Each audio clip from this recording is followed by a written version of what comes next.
diferente, todo mundo fica um pouco até alegre, eufórico, todo mundo fica às vezes um pouco mais estressado, um pouco ansioso, mas isso faz parte, isso é absolutamente normal. Até seria o contrário se nós não modulássemos o nosso afeto, o nosso humor. O problema é quando esse afeto, esse humor, ele fica desproporcional, né? Geralmente a pessoa fica durante um período, né, constante, por exemplo, na depressão, com falta de motivação, falta de prazer, tristeza, a pessoa pode ter perda de peso, alteração, por exemplo, na concentração, e o principal seria que a pessoa perdesse alguma funcionalidade, ela tem que sentir que alguma coisa, né, seja ou na falta de incentivo de contato com pessoas, ou de repente uma falta de produtividade, né? Então a pessoa tem que ter os sintomas, mas eles devem perdurar, eles devem permanecer e devem afetar, né? Isso é o principal. E os outros transtornos, por exemplo, com a ansiedade, essa pessoa está lá inquieta, aquela sensação de tensão, agitação, tem aquela antecipação do porvir, sabe quando a pessoa está sempre pensando no amanhã, não está no momento presente, não está no aqui e agora, está sempre olhando, e isso leva, às vezes, aquelas desautonomias, aquela alteração, por exemplo, uma taquicardia, mão gelada, aquele friozinho na barriga, e que se esses sintomas, na verdade, te afetam a ponto de te prejudicar e que eles perdurem, aí realmente vale a pena buscar ajuda, buscar um auxílio, principalmente para estabelecer um diagnóstico preciso, né? Querida Vanessa, fala para mim o seguinte, já que a gente está nesse tema agora, vamos dizer assim, essas questões aí dessas dificuldades, essas descompensações, elas têm aumentado a compulsão, as dependências, o álcool, drogas, jogos, compulsão alimentar? Como fica a relação entre essas dificuldades da gente conviver com esse momento, né, que você acabou de falar agora, que é totalmente natural? Então vocês, irmãos aí de casa, acabamos de saber algo muito bacana, tá? Para nós, leigos, a gente às vezes fica, puxa, será que é normal? Eu tô meio ficando aqui com uma dificuldade ou outra, tô me sentindo meio triste, meio depressivo. Então a doutora Vanessa acabou de explicar pra gente que é natural, né? Num momento desse em que a gente tem que se isolar, em que a gente tem que sair, ainda que sai de uma maneira completamente diferente da nossa normalidade ali. Então é natural que a gente passe por isso. E aí eu te pergunto então, Vanessa, há alguma relação também com o aumento das dependências? Primeiro, só para esclarecer, assim, né, mais uma vez, modular o afeto, o humor é normal, mas se a pessoa não está conseguindo lidar com isso, está pensando, por exemplo, né, em suicídio, ou está num momento absolutamente desesperançoso, realmente é o momento de procurar ajuda, tá? Na dúvida, sempre busque ajuda. Agora, voltando para essa questão de dependência, como você está tendo muito, eu acho que até tempo, né? E as pessoas não estão acostumadas a ter, na verdade, o foco interno, passar tempo consigo mesmas, né? Com elas mesmas.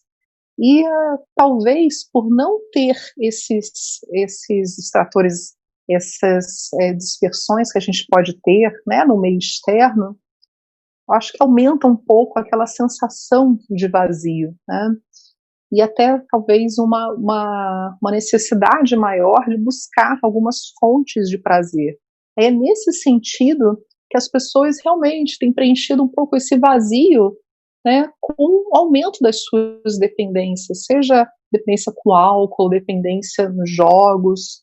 No final das contas, existe um circuito, né, um circuito de recompensa, que em algum momento no cérebro da pessoa estabeleceu aquela informação de que determinada manifestação possa levar a uma sensação de prazer, de gratificação.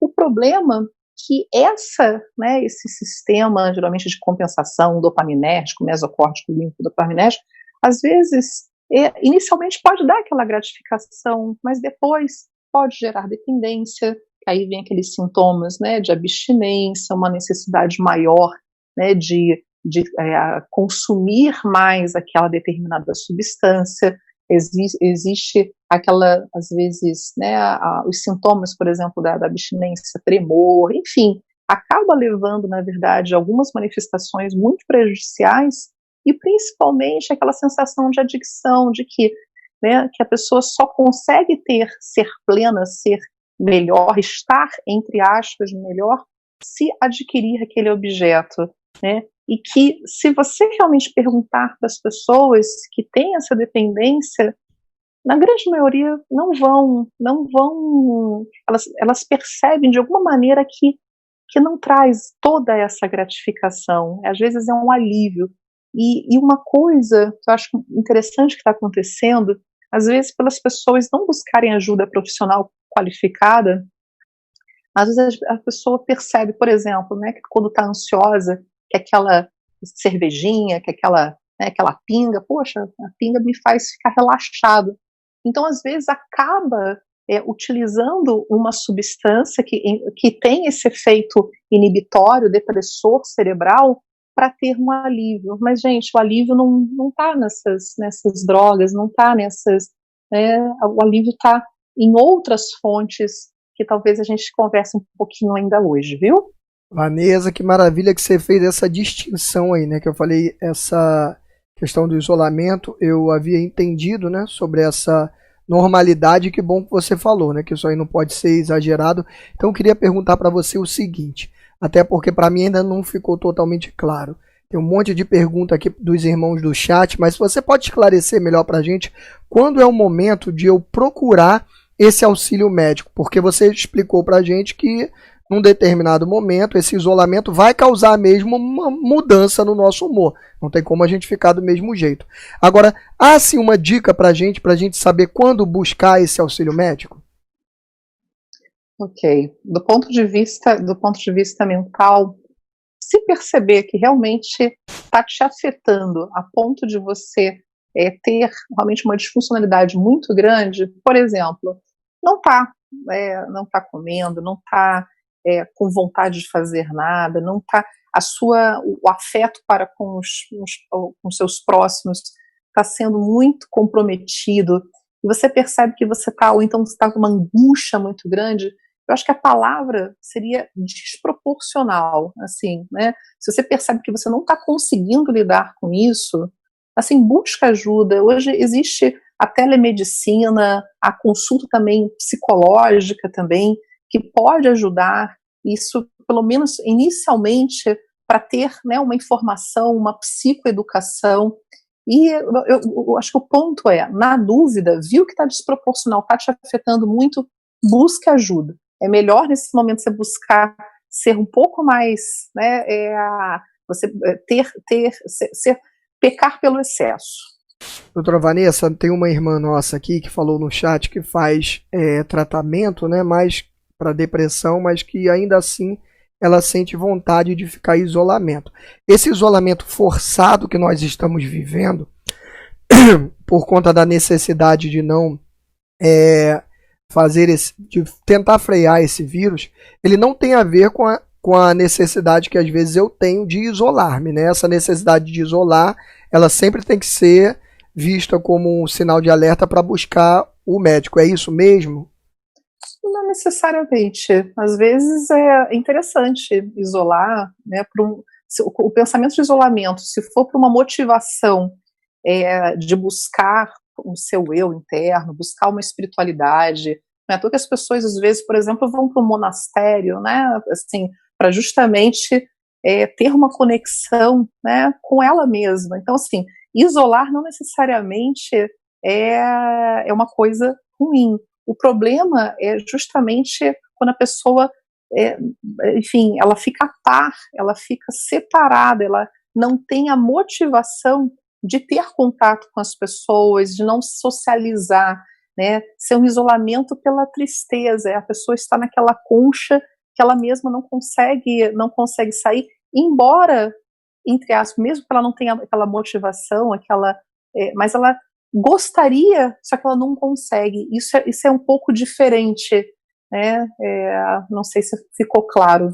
Ficou sim, claro.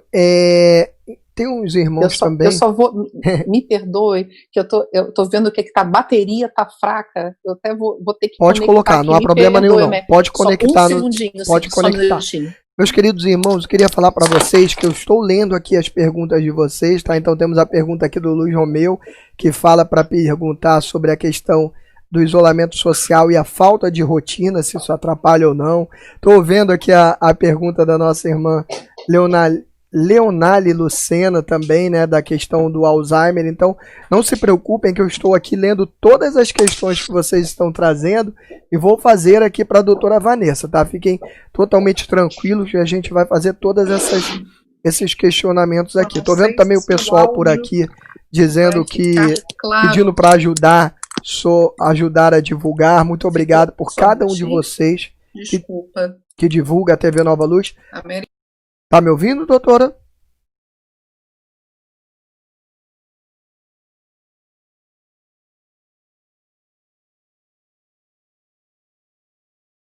Tá me ouvindo? O pessoal de casa tá nos ouvindo bem, tá? Você tá me ouvindo? Você tá me ouvindo agora?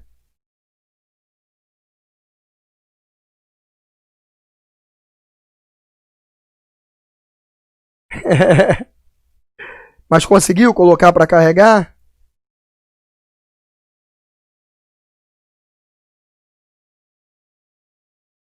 Nossa senhora, vai dar tudo certo.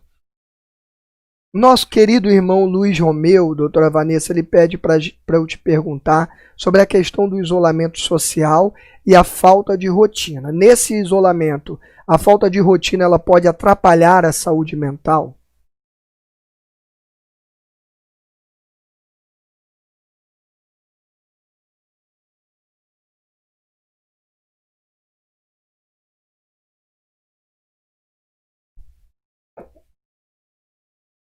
Então, doutora Vanessa cortou o seu áudio. Fala para mim. Agora voltou já. Fala para mim, por favor. Então, deixa eu repetir a pergunta.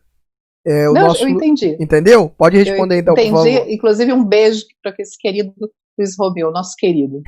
Mas assim, certamente nós somos seres que somos sempre inseridos no contexto dos nossos hábitos, nossos costumes, né? E a gente tem justamente essa característica de ficar naquela zoninha de conforto, de que, enfim, né, você vai no restaurante, você senta sempre na mesma cadeira, você vai de repente num parque, você fica embaixo sempre daquela copa de árvore. Você imagina em casa, né? Então, assim, mudar um pouco a rotina é um desafio para o cérebro, né? Como ele está se adaptando a essa nova condição, né? Até mesmo a estimulação por conta de um maior contato, por exemplo, com os próprios parentes, né? Muitas pessoas estão entrando um pouco em atritos, né? Porque não estão mais acostumadas a ficar tanto tempo juntos, né? Minha querida